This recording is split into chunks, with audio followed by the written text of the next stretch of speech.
When I first moved into my apartment on the north side of Chicago, I thought I had gotten lucky. The building was old but charming, the rent was affordable, and the location was decent enough to get to work without too much hassle. It was the fall of 2019, and the air already had that sharp, cool bite that makes the leaves crunch under your feet. I remember standing on the balcony my very first night, drinking a cheap beer and thinking, yeah, this place will do. But then I met the man in 3B, or maybe it's more accurate to say I noticed him, because meeting implies we actually spoke. We didn't, not for a while. It was moving day, and I had made at least 5 trips up and down those cramped stairwells carrying boxes. The hallways smelled like dust and faint cigarette smoke, and the lighting was dim enough to make me uneasy. On my 3rd trip, I caught sight of him.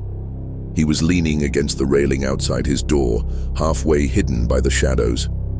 He was thin, maybe in his late 40s or early 50s, with greasy-looking shoulder-length hair that clung to his face, in strands. His clothes looked rumpled, like he never really changed them, and the way he smoked, one cigarette ending just as another began, made it clear this was a man who had long since stopped caring about his health. I nodded politely as I passed, but he didn't nod back. He didn't even blink. He just stared. At first, I thought it was normal. Neighbors are curious about the new guy. Maybe he just didn't know how to say hello. But over the next few days, I realized there was nothing casual about the way he looked at me. Every morning when I left for work, there he was on the railing, smoke curling from his lips, eyes locked on me. Every evening when I came home, same thing. It wasn't a quick glance. He didn't look away when I caught him. He just kept staring, like I was a show on TV and he was trying to figure out how the episode ended. I told myself I was overthinking it. Big city, lots of odd people. But it started to get harder to ignore, especially at night when I'd sit on my balcony trying to enjoy the quiet, because I'd look down, and there he was, standing in the shadows of his own balcony, no cigarette, no movement, just standing perfectly still. And I swear to God his head would tilt upward, like he was staring right at me. The first time it happened, I laughed it off nervously, went back inside and closed the blinds. The second time, I stayed out a little longer, trying to test him. I shifted in my chair, pretending to text on my phone.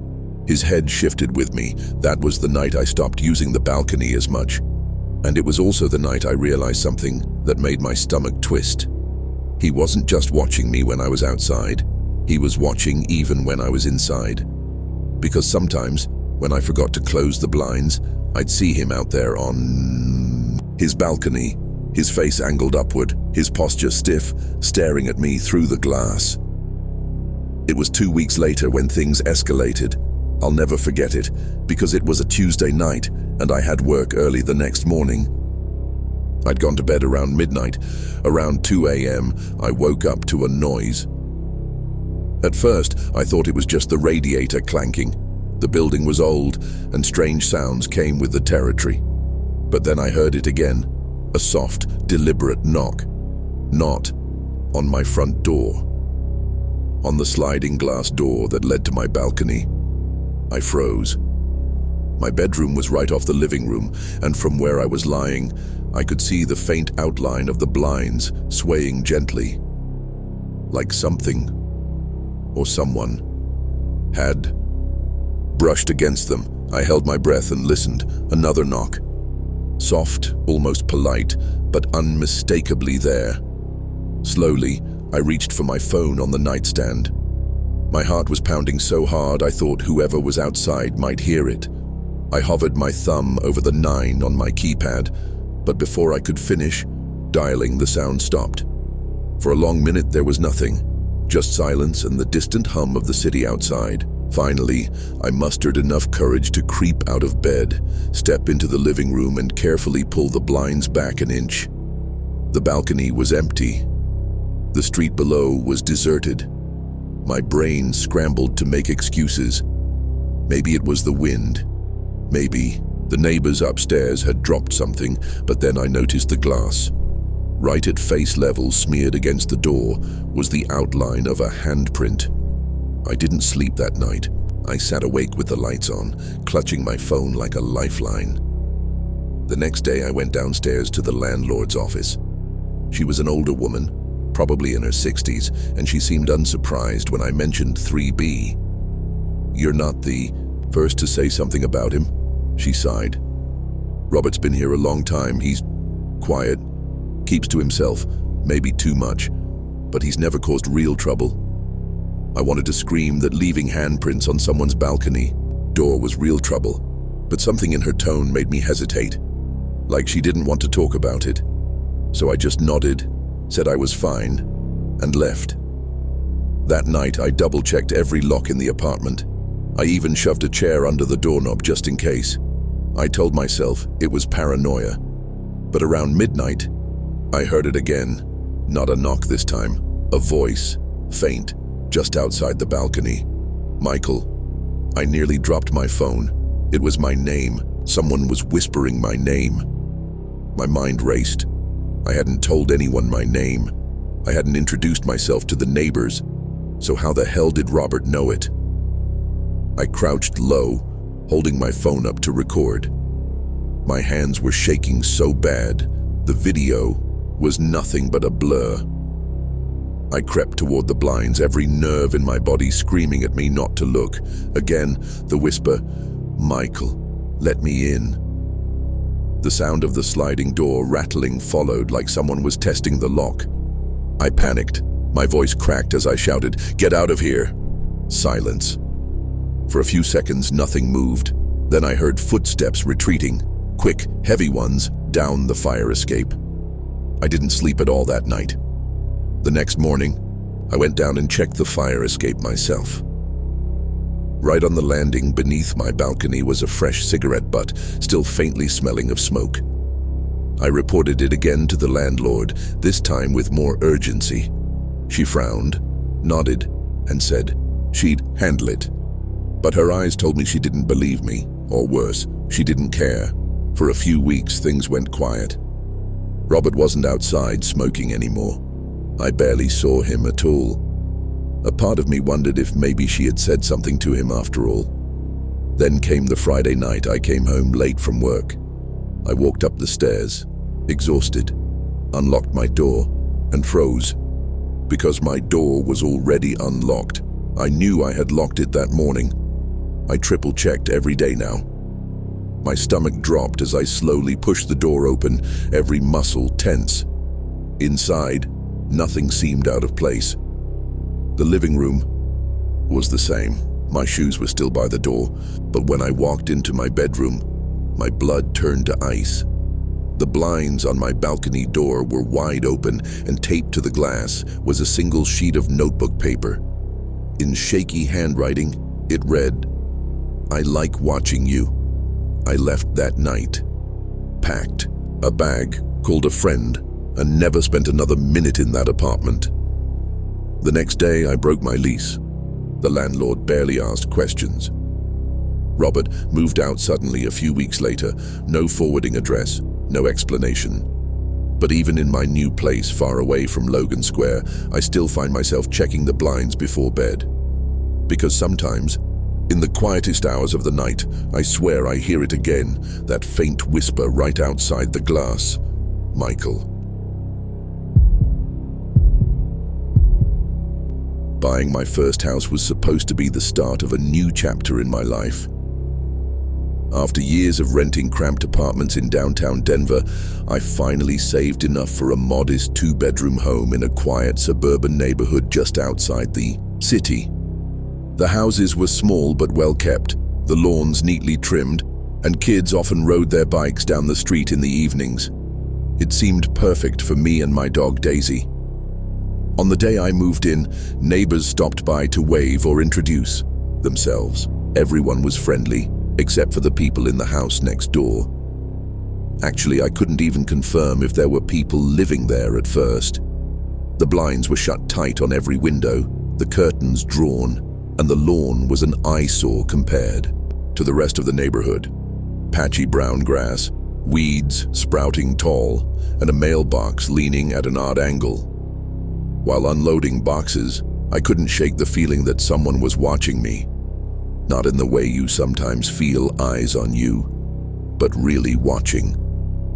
That evening, while unpacking in the kitchen, I absent-mindedly looked through the gap in my blinds.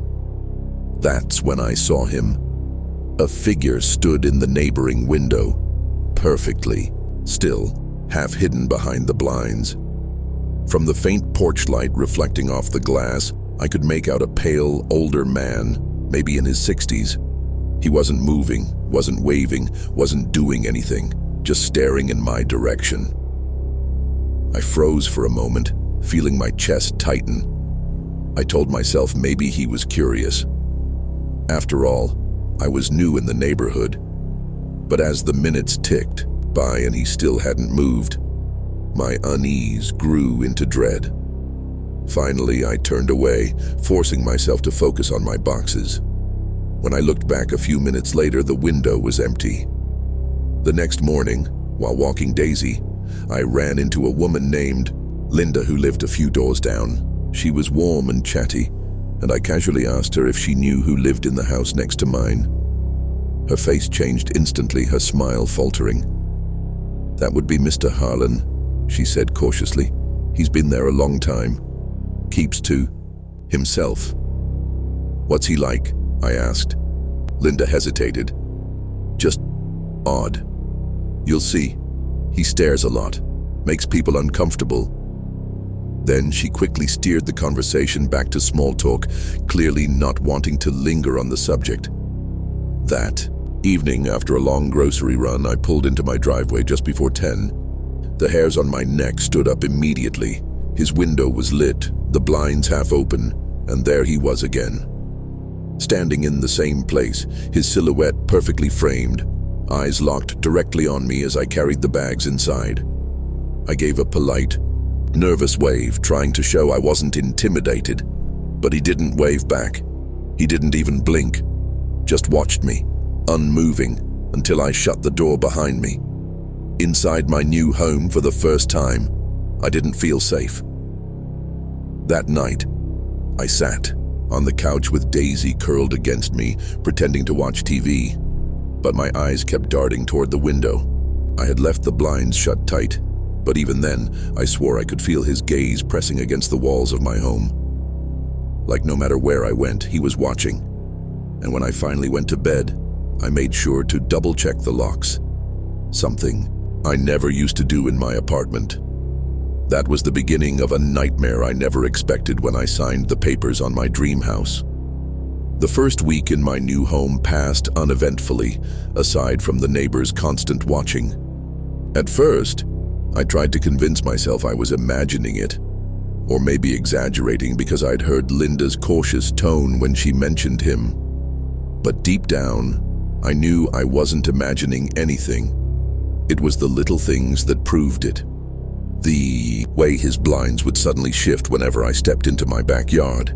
The way his porch light flickered on whenever I pulled into my driveway, even if it was close to midnight. Once, when I was taking Daisy out for a late-night bathroom break, I heard a faint tapping sound. When I looked over, I saw him at his window again. But this time, his hand was pressed flat against the glass, like he wanted me to know he was there.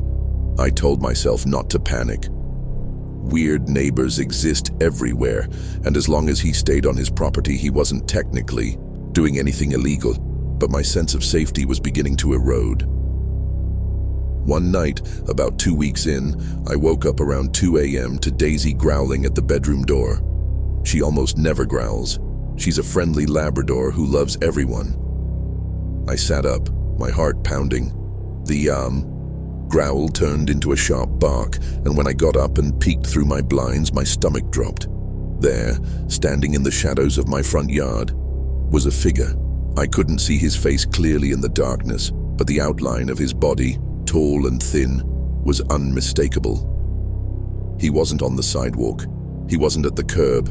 He was right in the middle of my yard, facing my house.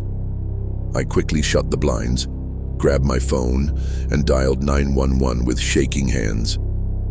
The dispatcher asked me to stay calm and said an officer would be sent right away.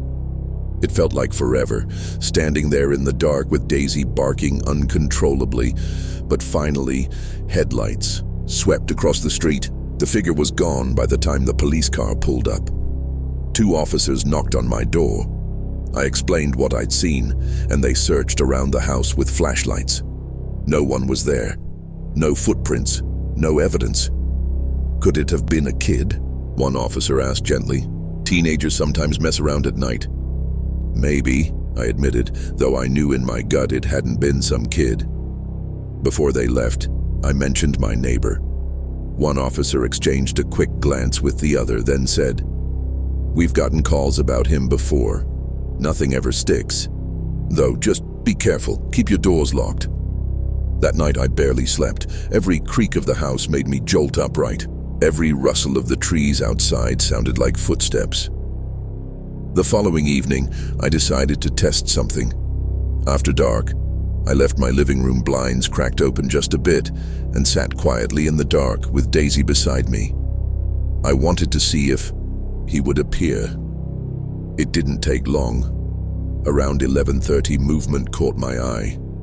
Across the yard in his lit window stood Mr. Harlan, staring again. But this time he wasn't alone.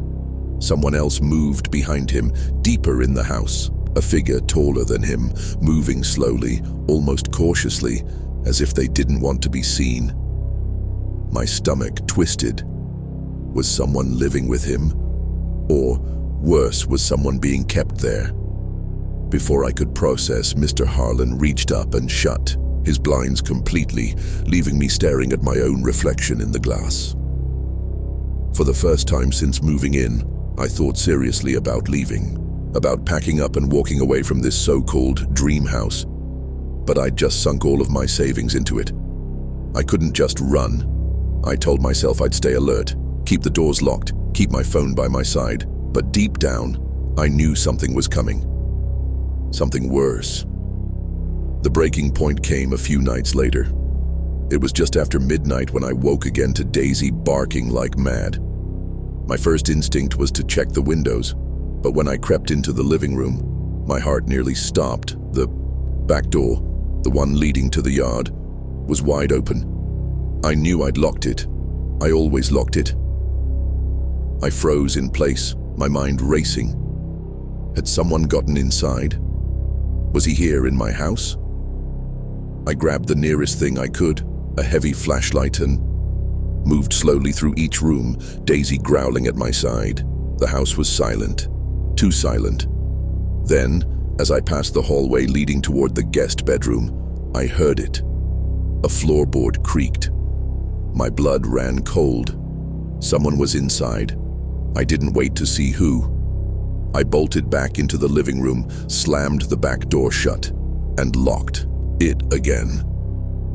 Then I ran out the front door with Daisy and called 911 from my driveway, shaking so hard I could barely hold the phone. The police arrived quickly, but once again, they found nothing.